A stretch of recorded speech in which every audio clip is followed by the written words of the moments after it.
Hello friend, আসসালামু আলাইকুম। আজকে সকালে ঘুম থেকে উঠেই দেখি ছাদে প্রচুর রোদ্দুর, তাই আমি ছাদে কাপড়গুলো নিয়ে বসে গেলাম। তারপরে কাপড়গুলোকে ধুয়ে নিলাম, কাপড়গুলো শুকো দিয়ে ঝটপট করে আমি ব্রেকফাস্টটা কমপ্লিট করে নিলাম। তারপরে দুপুরের খাওয়া দাওয়াটা করে নিয়ে আমরা বেরিয়ে পড়লাম অঙ্কুরহাটি ইউনিক 99 এমজি মার্কেট যাওয়ার উদ্দেশ্যে। এই মার্কেটে আমি আরও একবার এসেছিলাম। প্রথমে এসে অনেক কিছু কিনে নিয়েছিলাম। তারপরে আজকে আসার উদ্দেশ্যটা হলো আমার কাকার মেয়ে এসেছে, কাকার মেয়ে কিছু এখানে দেখতে চাইলো, তাই ওকে নিয়ে আমরা চলে এলাম মার্কেটে।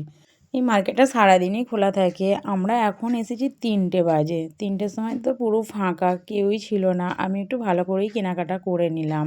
এখানে সমস্ত রকমের জিনিস পাওয়া যায়। তারপরে আমরা বিল পেমেন্ট করে বাইরে চলে এলাম। তারপরে আমাদের যাওয়ার ছিল অঙ্কুরহাটি জেপি ইন্টারন্যাশনাল হাট।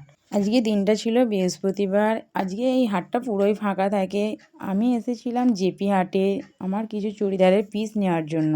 তাই হাটটা দেখতেই পাচ্ছ আজকে পুরো ফাঁকা। এটা শুক্রবার হলে প্রচুর ভিড় হয়।